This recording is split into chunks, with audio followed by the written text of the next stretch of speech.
बिस्मिल्लाहिर्रहमानिर्रहीम। अस्सलाम वालेकुम। 5 क्लास। आज हम हवा चली के सवाल जवाब देख लेते हैं। दिए हुए सवालों के जवाब लेंगे। परिंदे अपनी उड़ान कैसे भरते हैं? जवाब है कि परिंदे अपनी उड़ान हवा से भरते हैं। सवाल, इस नज़्म का मरकज़ी ख़याल तहरीर करें। जवाब है कि मरकज़ी ख़याल इस नज़्म में शायर ने अल्लाह ताला की सबसे बड़ी नेमत हवा का ज़िक्र किया है कि जब हवा चलती है तो चरिंद परिंद और इंसान ही इससे लुत्फ़अंदोज़ नहीं होते, बल्कि इस दुनिया में हर एक चीज़ का दारोमदार हवा के दम कदम पर है। ये सब्ज़े फूलों और पौधों के लिए भी बेहद ज़रूरी है। हमें अल्लाह ताला की नेमत पर उसका शुक्र अदा करना चाहिए और इसी की इबादत करनी चाहिए। सवाल है कि नज़्म के चौथे शेर को कॉपी में खुश खत करके लिखें और इसके नसर बताएं। अच्छा, दूसरा चौथा शेर है कि सरसब्ज़ हों दरख्त न बागों में तुझ बग़ैर, तेरे ही दम कदम से है भाती चमन की सैर। इसकी नसर है कि नसर इस शेर में शायर कहता है कि अगर हवा ना हो तो बागों के अंदर ये दरख्त हैं,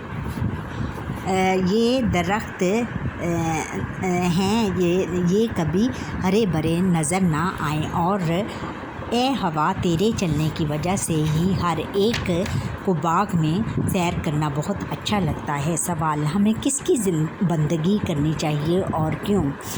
जवाब है कि हमें अल्लाह ताला की इबादत करनी चाहिए, इसलिए कि हवा अल्लाह ताला ही के हुक्म से चलती है और अगर इसका हुक्म ना हो तो ये रुक जाती है। सवाल है कि अपने इर्द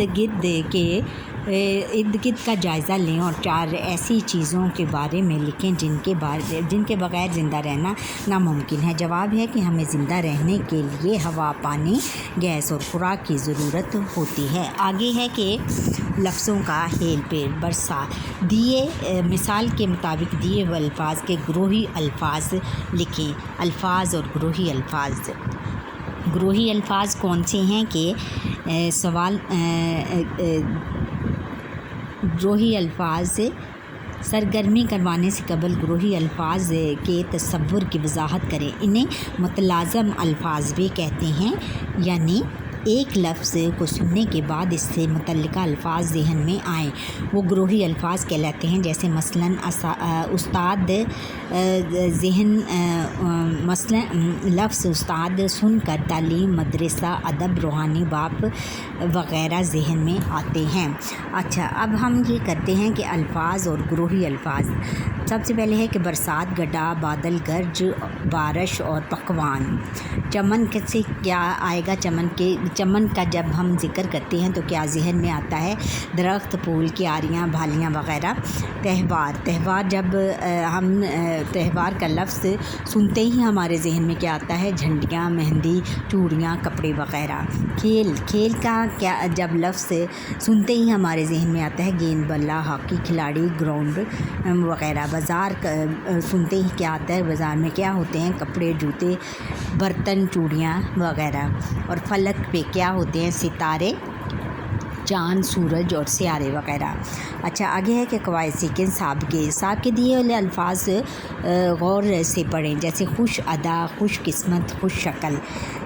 ऐसे अल्फाज जो किसी लफ्ज़ से पहले लगाए जाएं और इस लफ्ज़ के मायने में तब्दीली पैदा कर दें, साबके कहलाते हैं। जैसे खुश अदा, खुश किस्मत, खुश शक्ल, इन सब अल्फाज में खुश साबका है। दिए हुए अल्फाज साबकों की मदद से अल्फाज बनाए और इनके मानी लुगत में तलाश करके लिखें। जैसे साबके अल्फाज और मानी। जैसे सरगोशी, कान में बात करना। इसका क्या मतलब है? कान में बात करना। आगे है सर कलम करना, गर्दन उड़ाना। इसका मतलब है कम ज़र्फ, कमीना और कमज़ोर लागर। अच्छा, लाह के दिए हुए अल्फाज गौर से पढ़ें। सौदागरी, गदागरी और पसागरी। ऐसे हरूफ या अल्फाज जो किसी लफ्ज़ के बाद लगाए जाएं और वो अल्फाज इस लफ्ज़ के मायने में तब्दीली पैदा करें, लाके कहलाते हैं। जैसे सौदागरी, गदागरी, पसागरी। इन सब अल्फाज में गरी का लाहका है।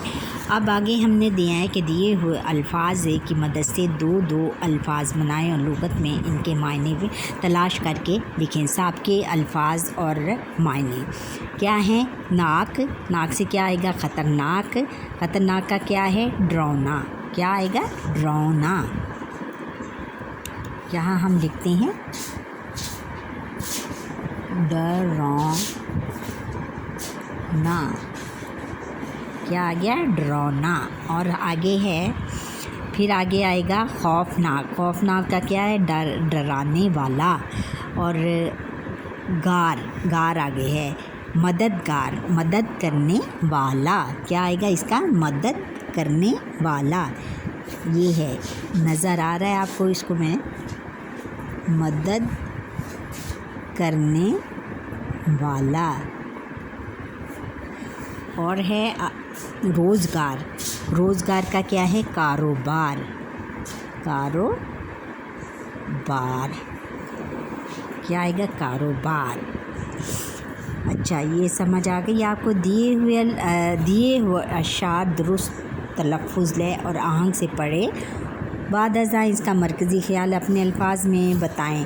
جیسے کیسے اللہ نے بنائے رات دن، کیسی حکمت سے سجائے رات دن، دن ہوا تو لوگ سارے جاگ اٹھے، رات آئی تو چاند تارے جاگ اٹھے، دن ہوا تو سب کام کرنے لگ گئے، شب ہوئی تو آرام کرنے لگ گئے۔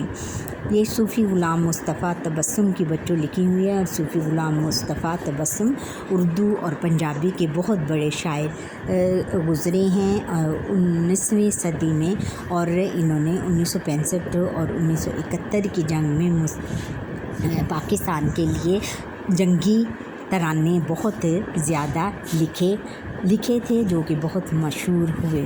کیسے اللہ نے بنائے رات دن، کیسی حکمت سے سجائے رات دن۔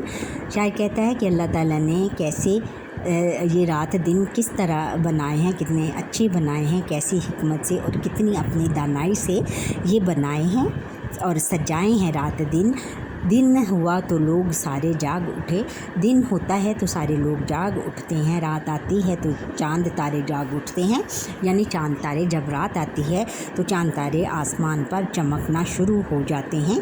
دن ہوا سب کام کرنے لگ گئے، اور دن ہوتا ہے تو سب کام کرنے لگ جاتے ہیں، اور جب رات آتی ہے تو سب آرام کرنے لگ جاتے ہیں۔ اس میں شاعر نے مرکزی خیال اس کا یہ بیان کیا ہے کہ اللہ تعالیٰ نے دن اور رات بنائے ہیں۔ دن جو ہے وہ کام کرنے کے لیے ہوتا ہے، اور رات جو ہے وہ اللہ تعالیٰ نے آرام کرنے کے لیے بنائی ہیں۔ اور رات جب ہوتی ہے تو آسمان پر چاند اور تارے چمکنا شروع ہو جاتے ہیں، اور یہ بہت خوبصورت نظر آتے ہیں۔ اور دن کو تمام لوگ کام کرتے ہیں اور رات کو سو جاتے ہیں، یعنی اللہ تعالیٰ نے دن جو ہے وہ کام کرنے کے لیے اور رات آرام کرنے کے لیے بنائی ہے۔ اچھا بچوں، یہاں پر ہمارے آج کل یہ لیسن ختم ہوتا ہے۔ آپ مجھے لائک کریں، سبسکرائب کریں اور بیل آئیکن پر کلک کریں، اور کمنٹ میں بھی کمنٹ کرنا نہ بھولیے گا۔ اور یہ میرا لیکچر سارا شروع سے لے کر آخر تک دیکھا کریں، کیونکہ اس میں بہت ساری چیزیں ہوتی ہیں جو آپ کے سمجھنے کے لیے بہت زیادہ اہم ہیں۔ اللہ حافظ۔